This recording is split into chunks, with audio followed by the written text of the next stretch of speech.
Hello, dear viewers. It is my pleasure to welcome you to this edition of the news in English on Rwanda Television. My name is Sarishan Hore. We'll begin with the headlines. President Paul Kagame has addressed delegates at the Second World Summit for Social Development in Doha. Rwanda's Institute of Policy Analysis and Research has released a comprehensive report on the country's SMEs.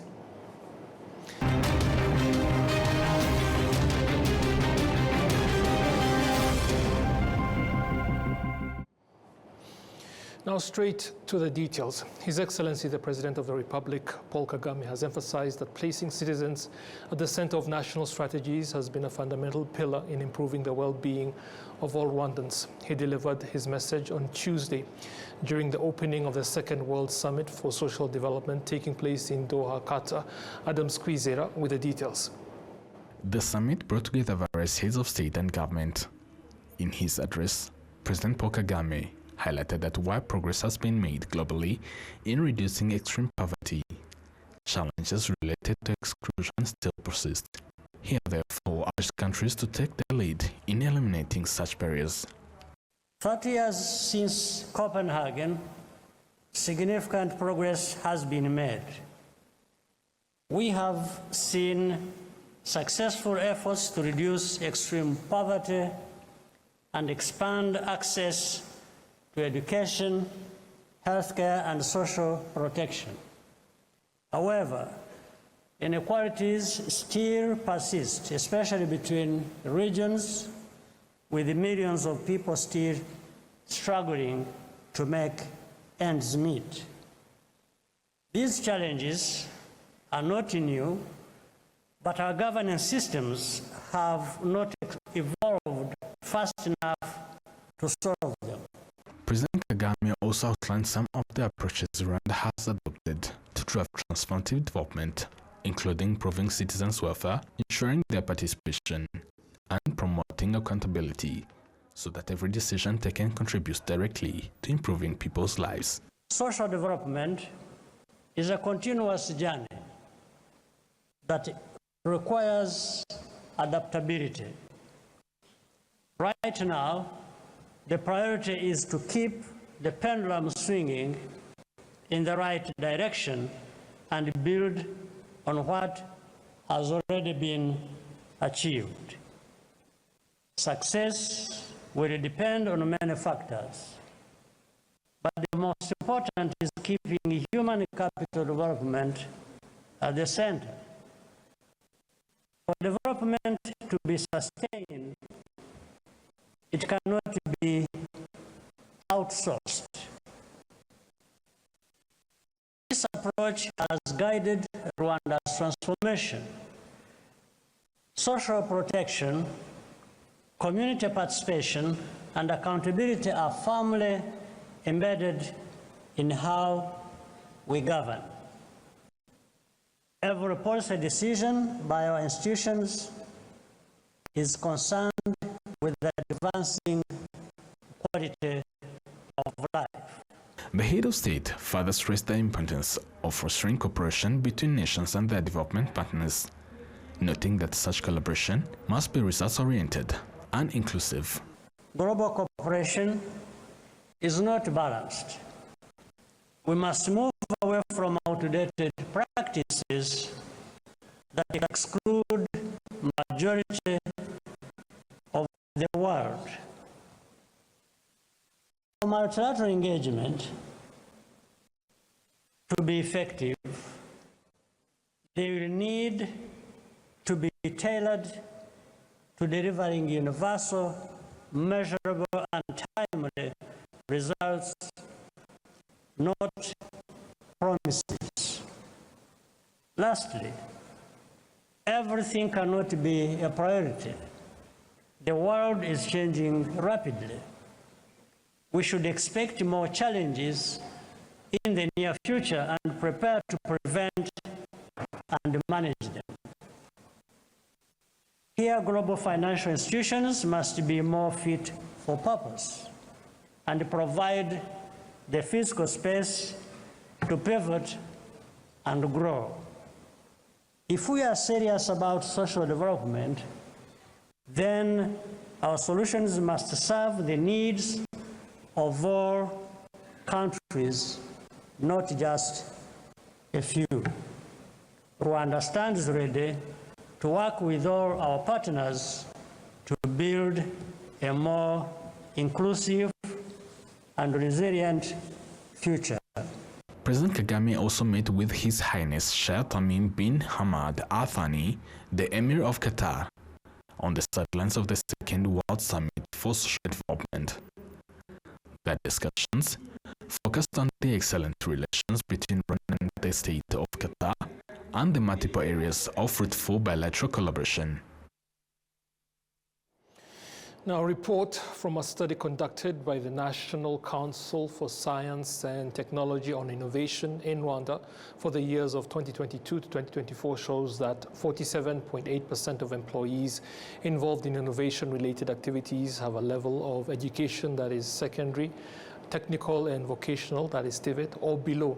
The report calls for greater efforts to engage university graduates as they possess advanced knowledge that can further drive innovation development. When presenting the study on innovation here in Rwanda, the Executive Secretary of the National Council for Science and Technology, Dr. Eugene Mutimura, revealed that over 53% of the organizations that provided data reported having various innovation activities, and 90% of those organizations achieved their innovation goals. Dr. Mutimura also noted that there are still some challenges hindering the progress of innovation. This is the first report on Rwanda innovation status. And this report is important for us because it provides important, significant step towards knowing measurement Rwanda's innovation status that are critical to support our growth as a nation, particularly socio-economic growth of our country. The indicators and the report findings are critical to provide us the capacity and knowledge to be globally competitive, particularly when we address specific challenges that we shall see in the report. The report is critically important because it provides innovation-related factors that influence our country's growth, particularly towards attainment of Vision 2050 goals through national transformation strategy indicators.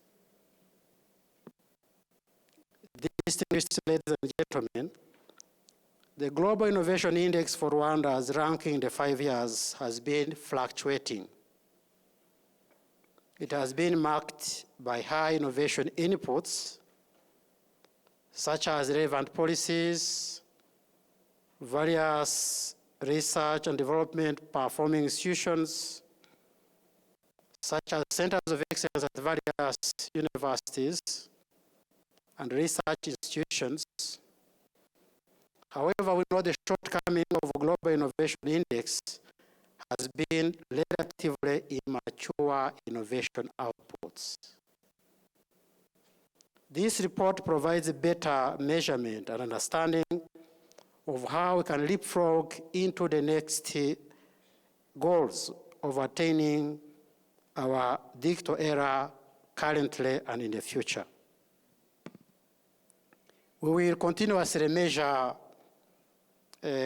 innovation status of our country because they support us to understand efficiency and effectiveness of our investment, particularly when we invest high in R&D to attain better innovation statistics, because they support our better informed decision making in all sectors. That's why we precisely measured Rwanda's innovation together with various stakeholders, particularly the Ministry of ICT and Innovation. Therefore, the findings of this survey are important because they point to important parameters on innovation expenditure types and activities to strengthen national innovation system.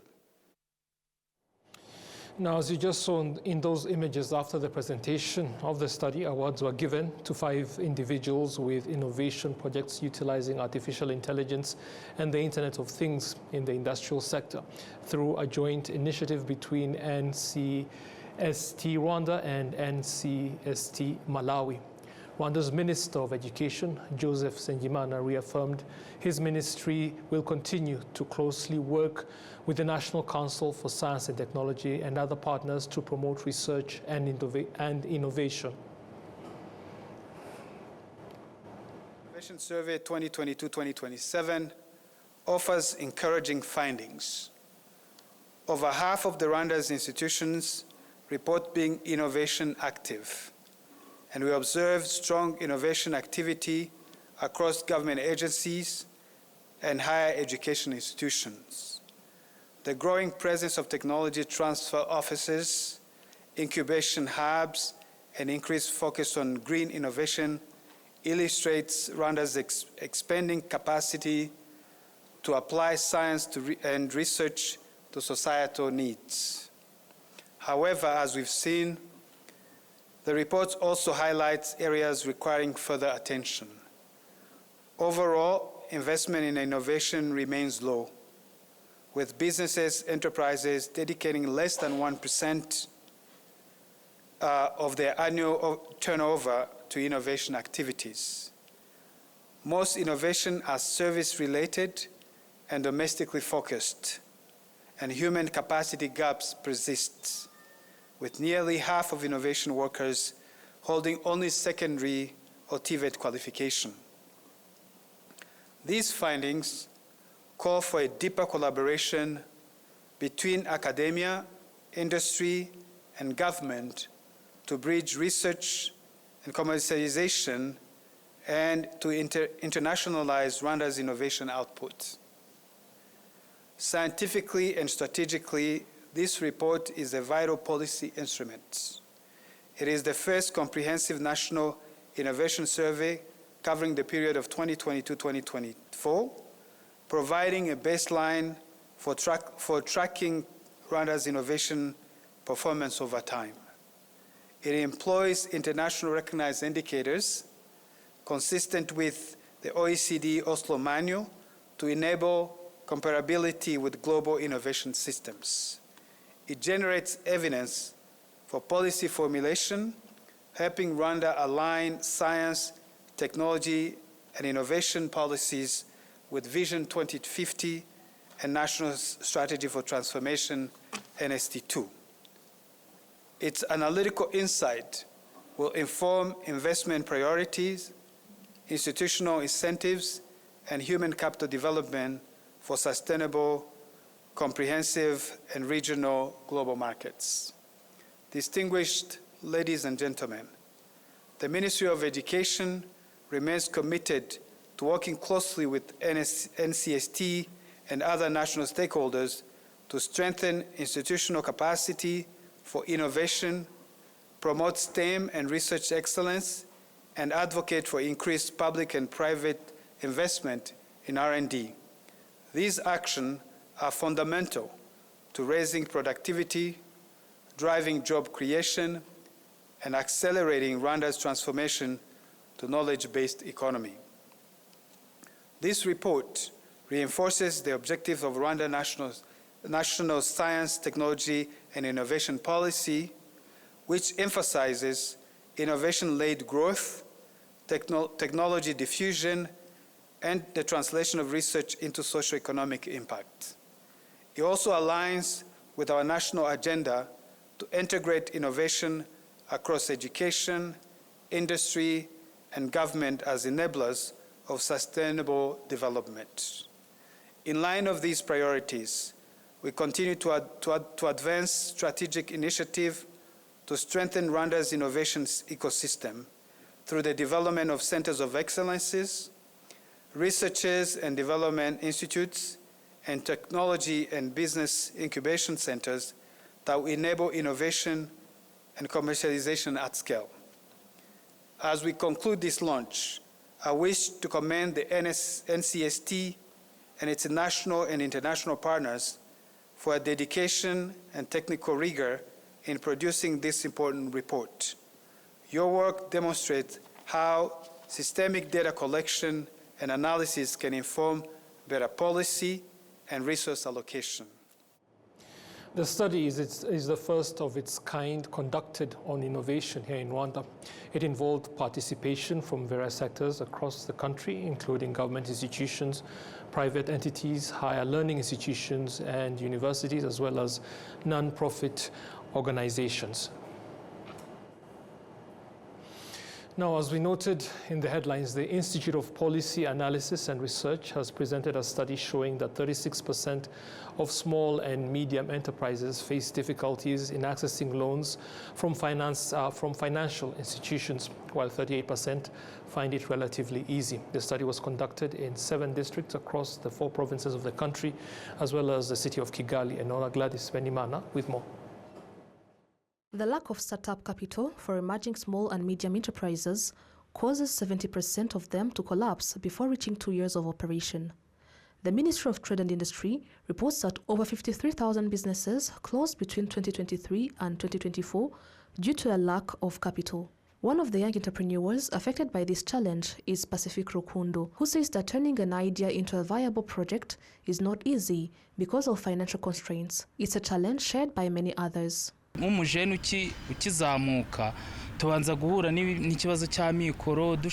young person who is just starting out, we often face financial challenges when we are trying to find the means to do our work effectively in the beginning so that we can evaluate ourselves and make progress.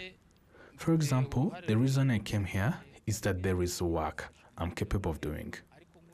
But often, you can find that such jobs are given to foreigners.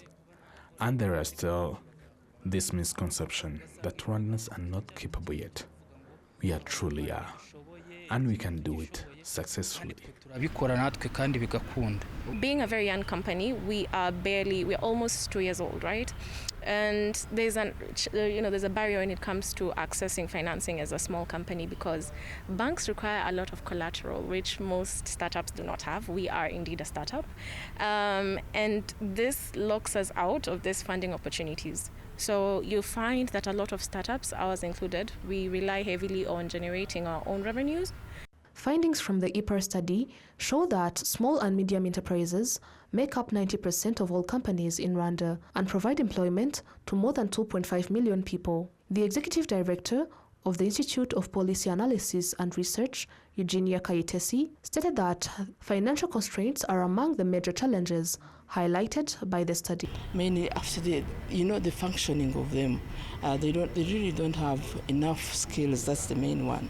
Skills, financing, and mainly that. And so because of that, they collapse after 1 year. So we're requesting that stakeholders, policymakers, development partners should look into this and support them in being sustained through financing, through capacity building, through, providing infrastructure, because that is another issue that we found out, that they lack enough infrastructure. And so we're recommending that they support them through provision of ICT facilities. We are talking of e-commerce. If they can really support and educate them and capacitate them, that would be a good one. IPAR also presented a study on how labor inspection is conducted in Rwanda's construction and mining sectors, with the executive director highlighting some of the key findings from the research. Of course, there's decent work. The labor inspectors are there, the legal policy and frameworks are there. Mifotra has done a good job, but yes, there's still room for improvement. And this is what we're talking about, especially in the risk areas where if they could really be covered and they're given security with their clothing, with their helmets, with everything that is required for mining, that would be good. Returning to the study on small and medium enterprises, it shows that they contribute 39% to the national economy. Of these, 28% operate in several sectors, 12% in crafts and arts, 9% in agriculture, 7% in construction, and 5% in tourism. Now, Equity Bank Rwanda has launched a campaign called Ndi Umunyamuryango, aimed at helping its clients understand and make use of its many services, including digital platforms, to enhance their personal and economic development. The event was marked by the awarding of prizes to Equity members who excelled in the use of the bank's services, digital banking, agents representing the bank, and partner schools. The prizes included cash, laptops, and other items. Recipients expressed appreciation for the significant progress the bank has helped them in achieving their development. The managing director of Equity Bank Rwanda, that is Hannington Amara, noted that the goal of the bank is to promote the welfare of its members without leaving anyone behind, ensuring that all can access available opportunities in business and investment. The journey of 13 and a half years, has been a rewarding journey. A journey that has seen a bank that started greenfield from customer number 1 to now currently 1.7 million customers is a fulfilling journey. We are aware there are many other institutions that have been in this country longer than the 13 years we've been here, that have not been that rewarded by the members or the customers they serve in the market. We thank the country, we thank our customers, we thank the leadership of the country for having given us the opportunity to prove, break proof or prove our concept that it works. By and large, we would not have attained the things we've attained, and probably I should mention them here. Being the second largest bank with 1.7 million customers, with over 3,500 agent network, over 3,000 merchants, employing over 1,000 people, the second largest balance sheet, the second most profitable balance sheet. We wouldn't have done all this without the support of the leadership of the country, but also most importantly, the support of our members who we celebrate today. Members in different walks of life that we work together, that have from time to time endured some pains, but stuck with us because they know that we mean business for them, that we mean life-changing transformation for them, and we walk together the journey.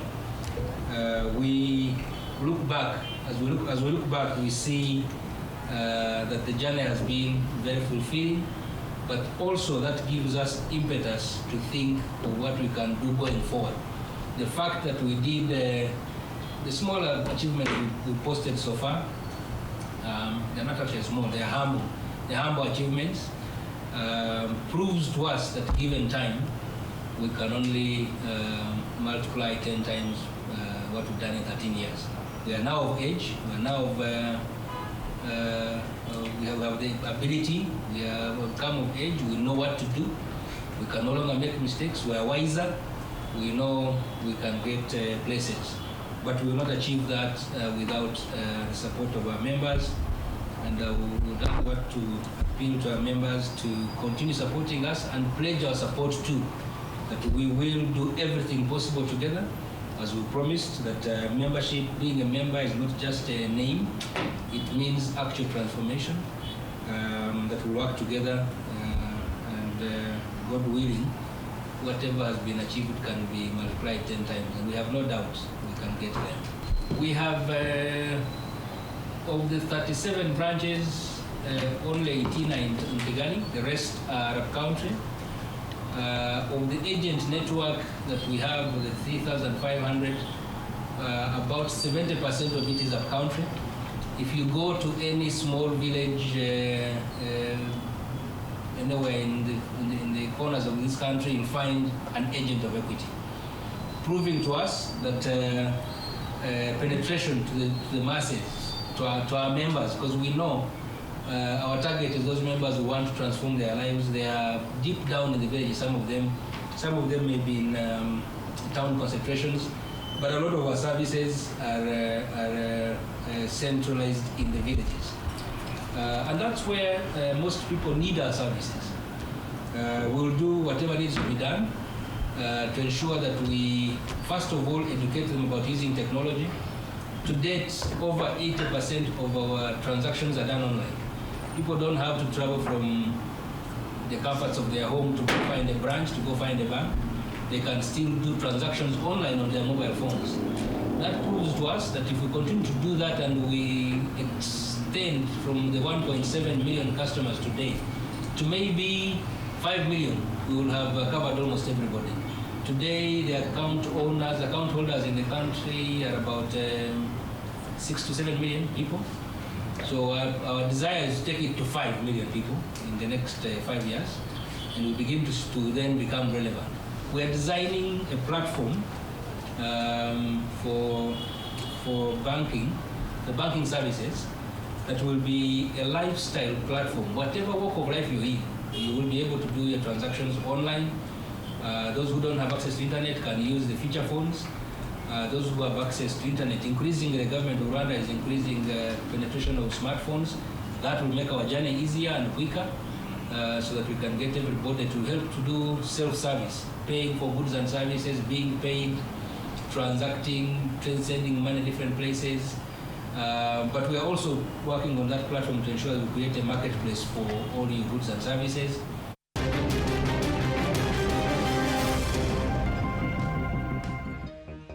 So let's conclude the news here, but we'll be back soon again, and I look forward to seeing you. Goodbye.